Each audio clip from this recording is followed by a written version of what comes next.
So we'll get started as soon as possible because there's a lot today. Thankfully, Ekadashi Devi ki jai. Om Ajnanatimirandasya Gyananjana Shalakaya Chakshurun Militam Yena Tasmai Shri Guruve Namah. Nama Om Vishnupadaya Krishna Prashtaya Bhutale Srimate Bhakti Vedanta Swaminiti Namine Namaste Saraswati Deve Gauravani Pracharine Nirvishesha Shunyavadi Paschatya Deshatarine Jaya Shri Krishna Chaitanya Prabhu Nityananda Sri Advaita Gadadhara Shivasati Gaura Bhakta Vrinda Hare Krishna Krishna Krishna Hare Hare Hare Rama Rama Rama Hare Hare Vancha kalpatarubhyascha kripa sindhubhyeva cha patitanam pavanebhyo vaishnavebhyo namo namaha. Jai Srila Prabhupada ki jai, Shri Vrindavan Dham ki jai, Ananta Koti Vaishnava Vrinda ki jai. So today is a wonderful Ekadashi. We are back in the usual list of Ekadashis. We took a kind of a month-long break for Purushottam Mas. And now we're back. And our festival season is kind of kicking off with this beautiful Pavitrapana Ekadashi. And this Pavitrapana Ekadashi begins the swing festival season in Vrindavan. And so this we'll speak about this swing festival for the rest of this lecture. Srimati Radharani loves the swing festival because it is a time when she goes back home to visit her parents' house. She stays most of the time in Yavat with her in-laws, Jatila, Kutila, Abhimanyu, and all the rest. And during this swing festival pastime, she has the opportunity to go back home to the house of Vrishabhanu and Kirtida Mataji. And when she's back home, she has much more free reign to kind of visit Krishna whenever she likes. So I was listening to a lecture. Actually, it wasn't even a lecture, it was just an interview of Ayendra Prabhu's. And he was speaking about the very many different Gaudiya Vaishnav literatures. And he was speaking about Govinda Lilamrita and other such literatures that speak about the very close Braj pastimes. And he was saying, sadhakas can read those if they have the courage or the bravery. And so I feel like this Julan Yatra festival, we celebrate so many festivals on our Gaudiya Vaishnav calendar. And Julan Yatra is one of those very intimate festivals, very sweet, very particular to the Braj pastimes, even though we do see that Julan Yatra is celebrated all over India with loads and loads of different deities. They all have their own kind of swing pastimes. Everyone loves a good swing, and especially in this very hot season. Everything is hot and humid. Even in New York, it is quite hot and humid. And when it's hot and humid, the best way to make a breeze is sit on the swings. So this pastime of swinging the different deities is something that is enjoyed all throughout India, through so many different traditions, even down to just regular houses. Households often have a nice swing in them, which is considered very like royal and opulent and fancy when you've got a swing in your home.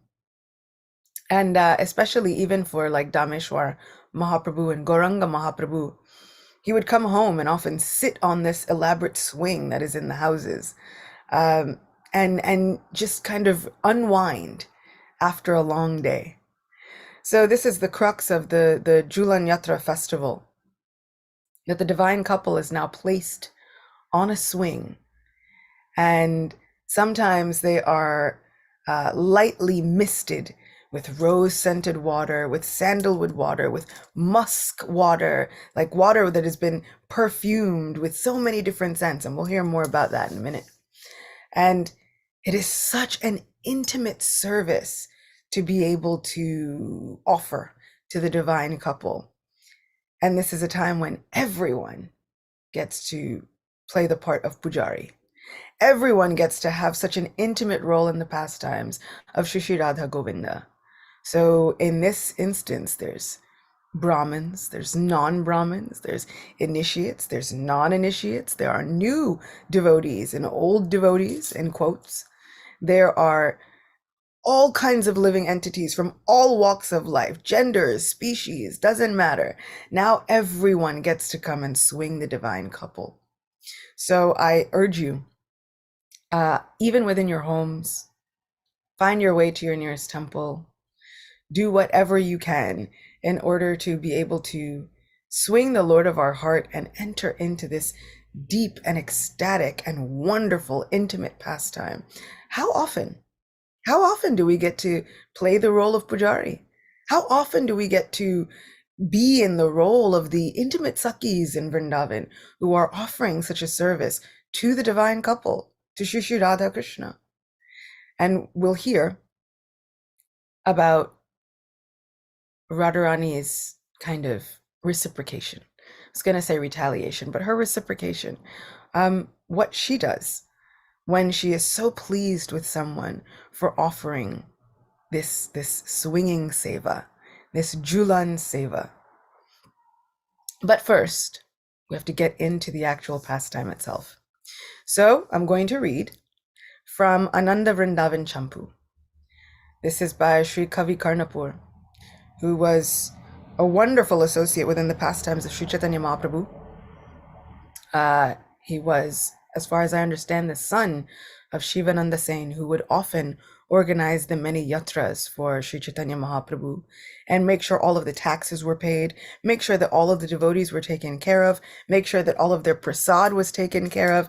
And he even extended all of that Vaishnav Seva to a dog that happened to tag along for many of the yatras. And he treated that dog with as much esteem and respect as he did all of the other devotees. That dog later went on to get the coconut remnants of Sri Chaitanya Mahaprabhu. And that dog, wonderfully, goes back home, back to Godhead, from getting the wonderful, inconceivable Mahaprasad straight from the mouth of Sri Chaitanya Mahaprabhu. So this Vaishnav Sangha and the association of Vaishnavas is so incredibly important for all of us. We are a little bit like that dog, tagging along and hoping that the Vaishnavas will take pity on us, hoping that the Vaishnavas will have a soft spot of compassion in their hearts for us. And maybe, just maybe, one day, we ourselves will be introduced to Sri Chaitanya Mahaprabhu, and we'll be so fortunate if we can just please him enough to get the remnants from Sri Chaitanya Mahaprabhu himself, even in the form of this wonderful holy name that he is constantly giving all of us. Hare Krishna, Krishna Krishna, Hare Hare. Hare Rama, Rama Rama, Hare Hare. So without further ado, from Ananda Vrindavan Champu, this is the celebration of the swing festival pastimes.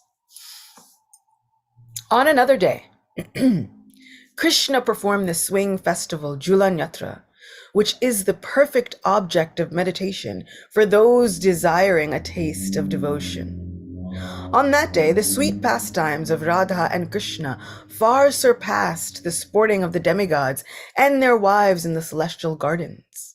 This chapter describes Krishna's ecstatic swing festival, which is incomprehensible to the three worlds. The swing festival was held in a special place in Vrindavan, which was bordered by a line of desire trees of equal height, with round trunks and branches whose ends intertwined, leaving a bare space in the middle. The line of trees appeared like a wall of sapphire jewels. Besides the birds inhabiting those trees, the presiding deities of the forest had placed various items in the trees. including chamaras, silk cloth, long strands of pearls, jewels, fruits, and flowers. A square-shaped, golden stage stood in the center of the decorated trees. And once again, I say, as always, this is a village unlike any we have ever heard of before. In the middle of the stage was a jeweled kunja with 4 doors. 4 harichandan trees stood as pillars in the corners of the kunja. The intertwining of the trees' upper branches formed an overhead canopy. The swing hung on thin golden ropes tied to the branches of the harichandan trees. This arena appeared in the center. Each Gopi group leader had a personal kunja or grove with a swing in the 4 directions radiating from this central arena. The other arenas, lined with pleasant devataru trees, radiated green all around and resonated with the singing of young cooing birds. They served as embodiments of festivity for the entire earth. 1 swing hung from each pair of trees, and sitting platforms for the gopis encircled the bases of these trees. Golden chains tied securely to the branches of the trees hung down in straight lines. In the center arena, 4 lines of swings belonging to different group leaders faced the 4 doors of the main kunja. Herds of deer frolicked about joyfully in the flat open land surrounding the kunjas. The hearts of everyone immediately flooded with joy just by seeing these areas, which were illuminated by chintamani gems and by trees as brilliant as coral. The top branches of the trees joined to form natural, pleasing green canopies. Gazing upward forever, one could not find the tops of those tall trees. The moonlight filtered through the canopies of the trees and made small filaments of light on the forest floor that looked like piles of sesame and rice. Thinking it was food, the female deer tried to lick it. The 4 kunja mandaps, or the raised platforms, were so similar that even the devatas could distinguish them only by their placement in different directions.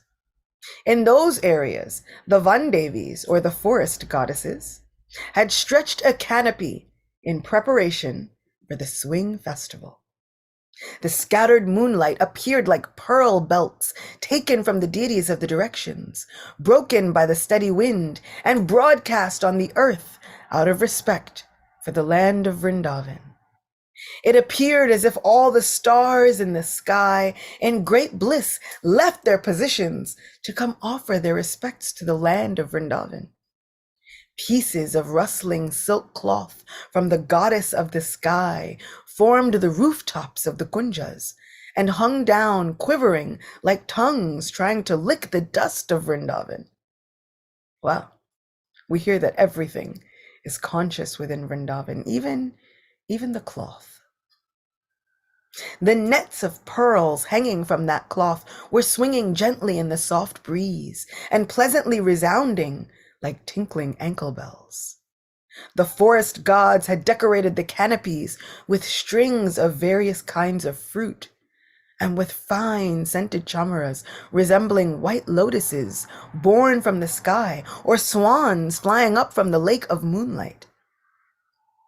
The swing arena carried the celestial scent of aromatic agru, drops of perfume squeezed from the kalpadruma trees, and piles of camphor dust, which made lines of white smoke in the sky. Impatient and anxious to begin the swing festival, the devatas and their wives, the siddhas, the vidyadharas, the charanas and kiranas played their instruments as they arrived in Vrindavan in their innumerable celestial airplanes. So this is a sight that we get to see in Kali Yuga, in the West, that even the demigods are clamoring to see. I will say that I am proud to be born in Kali Yuga, where this place, this time will give us every single reason not to be Krishna conscious. But if we just endeavor a little to be Krishna conscious, we are praised by even the greatest of the demigods. We become praised and admired even by Narada Muni himself. I have to say that the verse is true that Kali Yuga has an ocean of faults. However, when we follow Sri Chaitanya Mahaprabhu's movement, it makes us look like glittering gems and stars and many millions of moons within a darkened sky. So I am proud to be born in this Kali Yuga. Yes, the endeavor is greater, but when we endeavor just a little bit, Krishna and everyone else in the universe is so excited and so happy that they're clamoring, even just like they're clamoring to see this swing festival. They come running to see. Let us see what these people of Kali Yuga are doing. It's so difficult to be Krishna conscious, but look, they're trying against every and all odds. So in a jubilant mood, the gentle goddesses from different forests, carrying various festival ingredients in their hands, assembled in Vrindavan.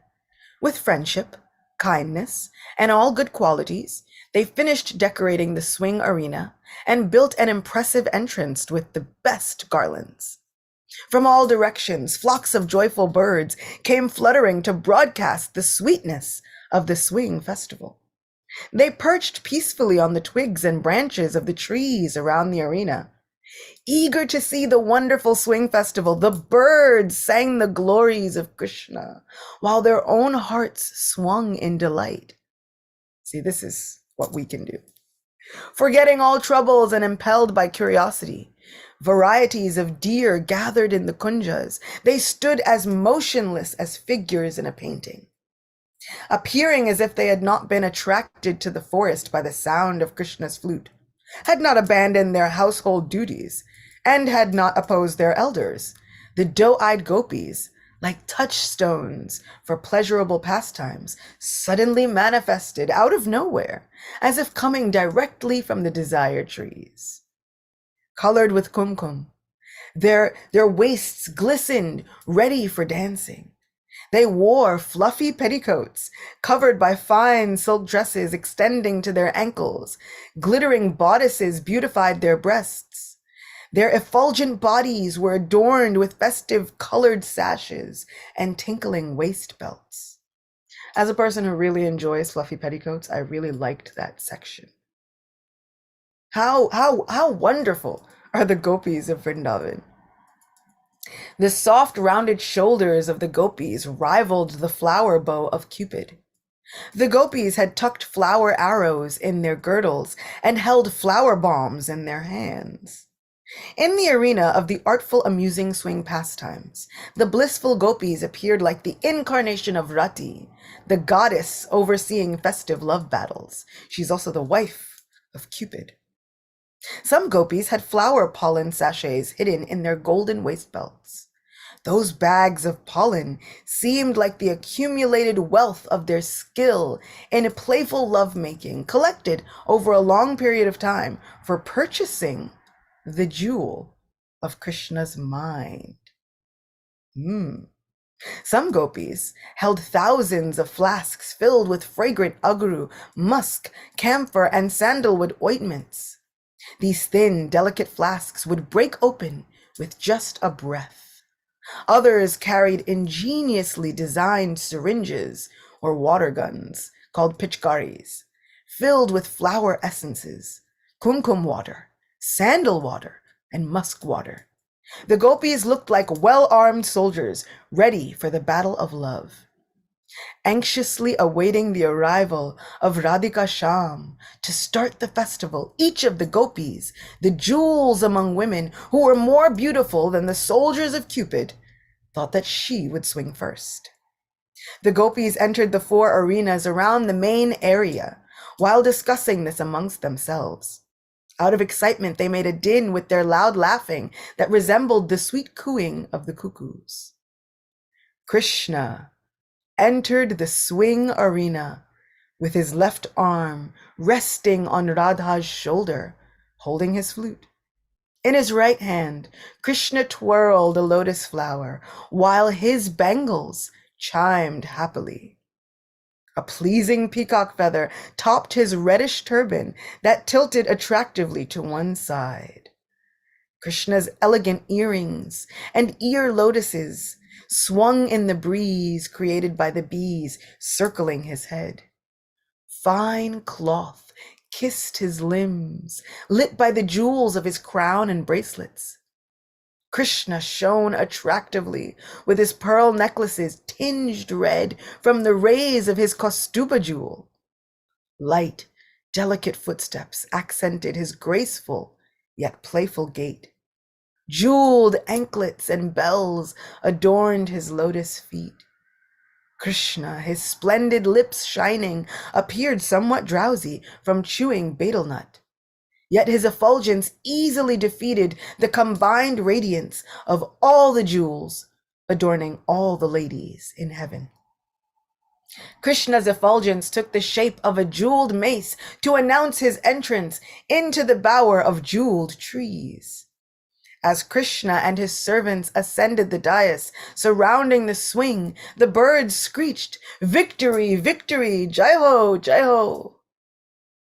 The trees and creepers felt such rapture that their limbs erupted with tiny goosebumps, and honey streamed down like a torrent of tears. When the peacocks stared at Radha and Krishna, they thought they were seeing dark rain clouds flashing lightning. Though knowing Radha and Krishna from before, due to their unprecedented love, the peacocks madly cried out, "Kiu, Kiu! Who are these two persons?" Different celestial denizens joined Krishna and the gopis to celebrate their Julan Leela. In attendance, there were charming charanas, male and female kimpurushas, and the wives of the siddhas beating expertly on madal and panava drums with their delicate hands. The spotless heavenly damsels from Swarg and the apsaras directed by Urvashi held chamaras as radiant as waves in the Mandakini river. They showered fragrant flowers from the Nandakanana gardens, which glittered like stars as they fell through the sky. In this atmosphere, Krishna mounted the attractive, comfortable seat of the swing. Krishna looked like a regal crest jewel sitting on the cotton seat. The cloth covering the seat was whiter than the foam that appeared during the churning of the milk ocean.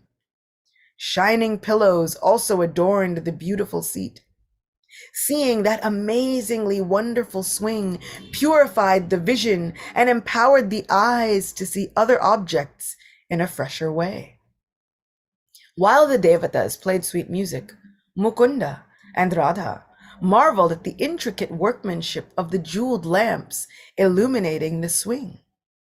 Trembling out of ecstatic love, Radhika and her friends sat beside Krishna, who rested his left arm on Radhika's shoulder. When the Lord ascended the exquisite swing and displayed his sweet beauty, which defeated the fickle currents of a river of nectarian beauty, the devatas and their wives lost all composure. As the ardent desire of the devatas' hearts to get a closer view of the divine couple moved out of their hearts to express itself, it choked their throats. With that hope, they left the middle sky and descended to the more favorable lower borders of the sky. When lotus-eyed Chandravali and other Gopi group leaders beheld the especially intimate feature of Krishna sitting upon the swing, their eyes sparkled with blissful love. The gopis, adorned with colorful makeup and tinkling belts, mounted their respective swings and loudly sang sweet songs in the appropriate tempo. So makeup is completely bona fide, just saying. Chandravali and her group sat facing Murari. Bhadra and her associates sat on his right. Shama and her followers on the left, and Danya and her assistants sat behind Murari. Crowding the 4 outer yards, other joy-filled gopis sang melodious songs with the finest artistic skill. Their effulgent complexions conquered a garden of golden creepers. As they softly vibrated their 7-stringed venas, the gopis produced pleasing ambrosial music of unequaled excellence. Holding on with one hand and swinging their bodies, the gopis moved gaily on the swings as swarms of bees followed them. With their free hands, the gopis took fistfuls of powder from the bags tucked in their belts and forcefully threw it into the air while their bangles jingled along. Scattered here and there by the wind, the colored powders spread a hue throughout the sky, like a screen of fresh java flowers. The Devatas, anguished by this obstruction to seeing Krishna's pastimes, repeatedly showered flowers to remove the recurring screen of dust. It appeared that the clouds dripped flower nectar. As the Manjaris gracefully pushed the swings, Vrinda and others shouted, "Jai Ho! Jai Ho!" While blissfully absorbed in swinging, Radha and Krishna hurled colored powders on the gopis. When Chandravali and other Sakis returned the volley with their powders, Radha and Krishna revealed a unique state of fresh beauty. As the powders thrown at Krishna blew away in the wind, the gopis filled their reddened hands with sandalwood powder and other fragrances to balm Krishna again. Radha's friends, who were experts in shooting pitchkaris, those water guns, full of sweet-smelling colored water, assembled around the swing of Radha and Krishna. Suddenly, Chandravali and her Sakis attacked Radha and Krishna with pitchkaris full of color.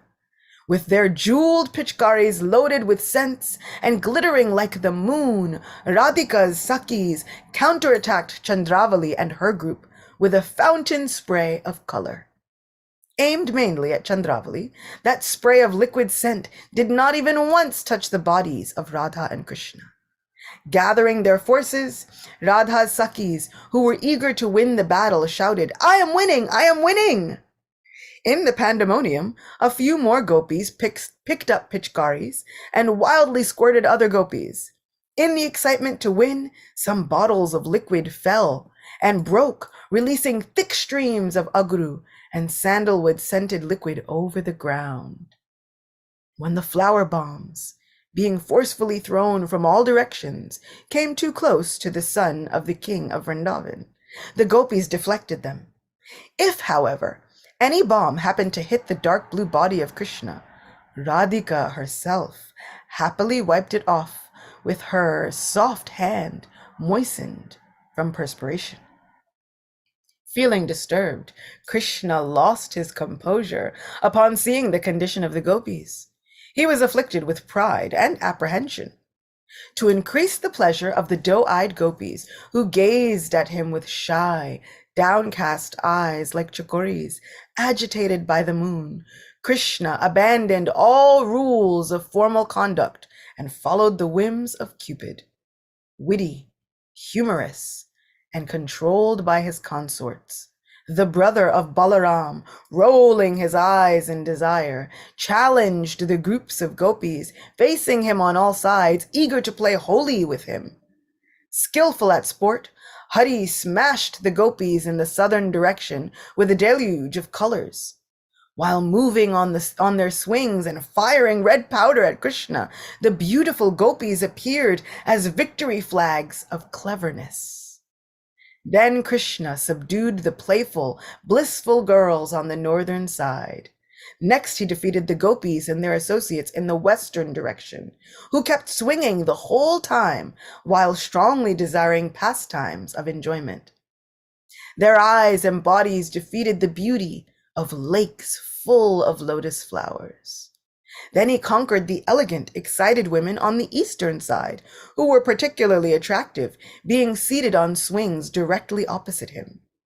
While swinging and throwing ruby red powder with his lotus hands, Krishna shared a seat with Radhika, who possesses the limit of all excellent qualities. After winning the battle of Holi, Krishna, smiling brilliantly, desired to please the different groups of swinging gopis. Starting in the eastern direction, he faced each group and dexterously moved his swing in 2 different directions. When Krishna swung east or west, he moved the swing directly towards the gopis in those directions. When he swung to the north or south, those gopis sat next to him. In the joy of such counter-swinging, Krishna's necklaces, forest garland, and shining earrings all joined in the festival. Krishna enacts these 2 types of eternal pastimes, manifest and unmanifest. This is the crest jewel of all of Krishna's pastimes. This is our Julan Yatra, our swing festival. So,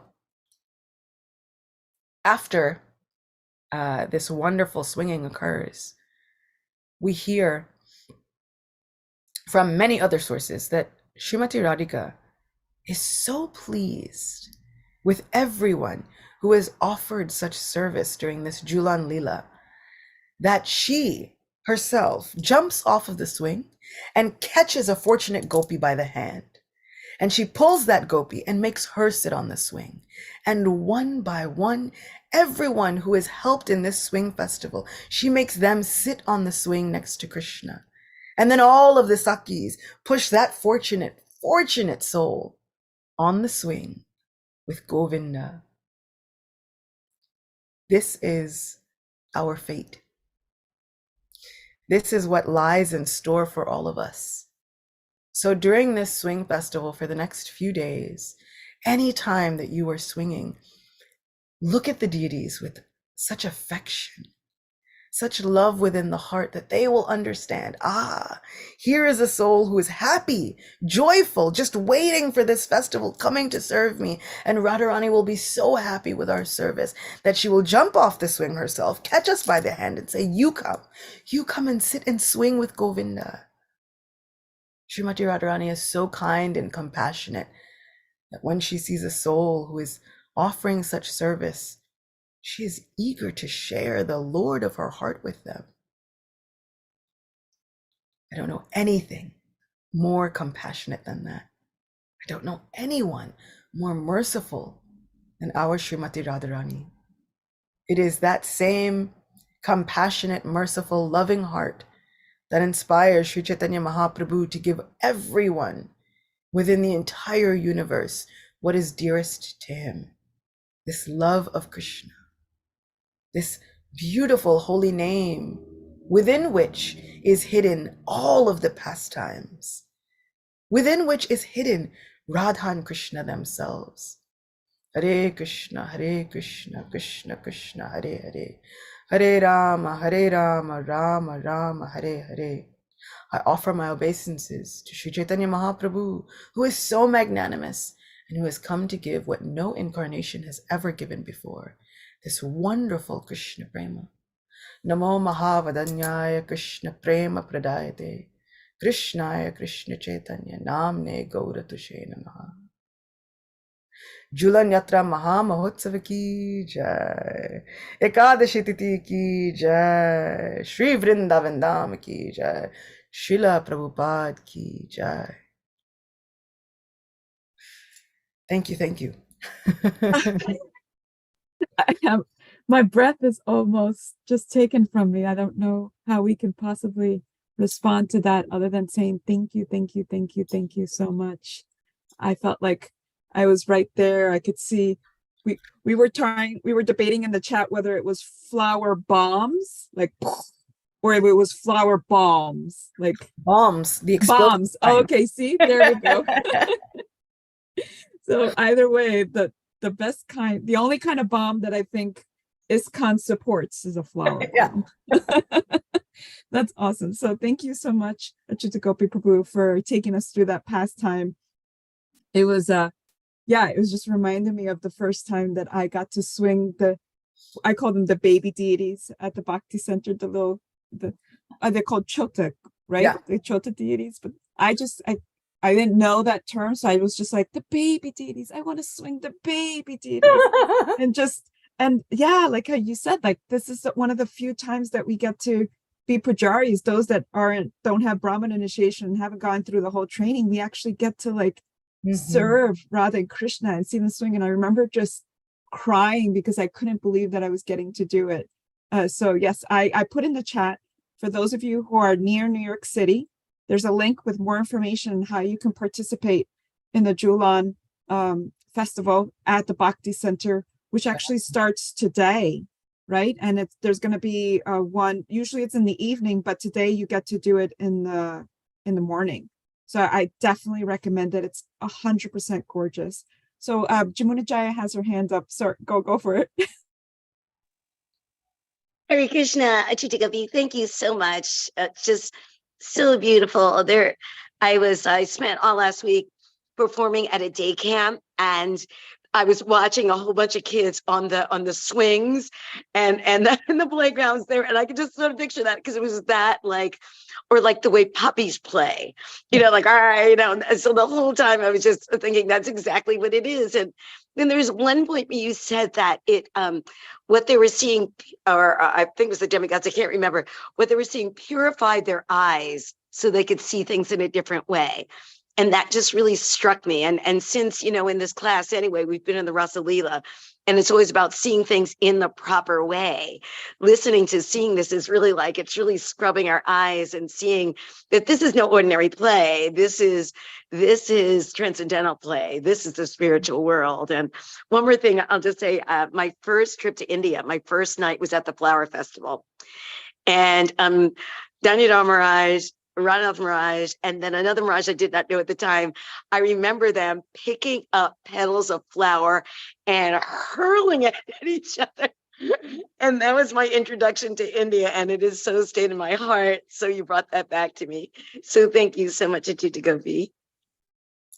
In fact, there will be a bit of a flower festival September 2nd at the Bhakti Center. So, as if this wasn't enough festival season. If you need more festival season, September 2nd at the Bhakti Center. It'll be a wonderful flower festival. I'll be there. And we'll be having some kirtan and some other wonderful I feel like surprises that are in store that I heard about that I won't mention, but it'll whet your appetite. Know that there are good things in store. Festival season in New York is really ramping up now, so please make yourselves available. Does anybody else have any reflections or questions? Please, let's take advantage of this amazing opportunity that we have with Acyuta Gopi Prabhu to kind of reflect back, appreciate it, but also ask questions if there's anything that is on your mind. Yes. Hare Krishna, Acyuta Gopi Prabhu. My name is Rishikesh Das. I'm from North Carolina. I always follow your Facebook post and love the way you describe the pastime is so lively. Just as if you just take us to live. It's happening right in front of my eyes. It's so nice. I have a question about this devas. These demigods, these charanas and gadaras. They fly in their celestial planes. And are they qualified to see such a confidential pastimes of the Lord? I thought it's these are only very super, only like most confidential associates and devotees of the Lord can see this. I was just wondering what qualification they have that they could see all these things from their planes. The question is, why do we think that they are unqualified? We hear at the very, very beginning of the 10th canto, all of the devatas and the many Kimpurushas and the Kinnaras and Chanaras and Vidyadharas and Siddhas, and they all go and they pray at the shore of the milk ocean, begging Lord Vishnu, please do something, save the entire universe. And Lord Vishnu says to them, yes, I'll go. Also, my Anantadev will go. Also, my internal Maya potency, she will go. And then he says, and all of you should also go. And you should also give expansions of yourselves to assist me in this mission. So, why would we think that they are unqualified, when Krishna himself says, now you all become all of my associates. You all take birth in the very many different tribes that are surrounding Vrishni dynasty, Andak, Bhoj dynasty, all of these different places throughout Vrindavan. And so because these devatas have given their expansions to assist in Krishna's pastimes, they are incredibly highly qualified and so extremely fortunate. The question is really, what qualification did we have? Yeah, that's true. The question is, what good thing did we do? And that is why I say, I am proud to be a Kali Yuga child. Because in Kali Yuga, all of those hard and fast qualifications seem to go out of the window, and Mahaprabhu's mercy is so invoked. Instead, now he's not looking for disqualifications. He's literally looking for any reason to qualify all of us to see these pastimes. What was our qualification? Srila Prabhupada. That is it. Prabhupada ki jai. Right. We had someone who was so incredibly merciful that he thought, let me go and give what Mahaprabhu wanted. Let me go and prove the prophecy of Narada Muni to be true. So we hear in many of the Puranas that Narada Muni has spoken to Bhakti Devi. And he says, if I do not fill up every home with your essence, if I do not make sure that everyone is filled up with Bhakti Yoga somehow, some way, then let it not be said that I am a true servant of Lord Hari. Rivo. Wow. What a mercy. This is amazing. So what is our qualification? Is that we were born in the darkest time ever. So we get a special dispensation. We get Srila Prabhupada. And now anyone walking off of the street can walk into the temple, clean their hand with a few drops of water, and swing the divine couple. They may not know anything about Krishna. I've seen it happen year after year. There are people who just walk in. They know nothing about Krishna. They don't know what's happening. And yet, and still, well, they don't know what's happening to our eyes. After all, we have no idea who these people are really. But to our external vision, right, like the demigods before they were able to see this wonderful pastime, we have no idea who they are. To our external eyes, they look like they've just come out of nowhere, much like we look to all of the devatas and everyone else in the universe. It's like, who are these souls? They just popped up out of nowhere, just like the gopis, as appearing out of nowhere, as if they hadn't left their household chores and left all their families and come over hill and dale. As if we haven't traversed so many obstacles with our souls through lifetimes to get here. Begging. Inwardly, our souls are begging before we fully incarnate within each body. Our souls are begging within the womb, praying, remembering, telling Krishna, I promise, I know I forgot before, but I promise I will worship you now. As if we have not gone through lifetimes of seeming forgetfulness of Krishna. To come to this point, now anyone can walk in off of the street. We don't know who they are, but Krishna knows. This is my soul. This is my surrendered devotee. Srila Prabhupada often says that everyone is a devotee of Krishna, just sometimes they might not know it yet. So our qualification is that we have Srila Prabhupada. The Devata's qualification is that Krishna personally ordered them. You all become my associates. And so they were so fortunate because everyone is clamoring for a chance just to see Krishna. He's so inconceivably beautiful. That description of when Krishna finally enters into the arena, I remember reading it and thinking, with bated breath, like, well, when are they going to get there? When are they going to get there? And finally, then they arrive. There's paragraphs of the description of Krishna's beauty. This is our all-attractive Lord, who is already seated within everyone's heart. Thank you so much. Thank you so much. Really appreciate your beautiful, beautiful reply. I'm so glad I asked this question. So nice. Thank you. Thank you so much for the question, and thank you so much, Acyuta Gopi Prabhu, as well for the answer. So beautiful and so heartfelt. So I believe that there's a special program going on at the temple, so we're not going to get darshan today. So unless you I have have to really some, fight for it now. so unless you have a quick way to give us darshan of your deities or anybody else, I think that is going to be it for today's class. We've had darshan of the Lord, of Radha and Krishna in our hearts through your description. So we'll just have to take that to heart for today. So thank you so much again for blessing us with that. And yeah, let's all go swing the Lord. Let's all go swing Srimati Radharani and the Lord and ask for their mercy. So Hare Krishna, thank you so much everyone for joining us. And we hope to see you at the Swing Festival.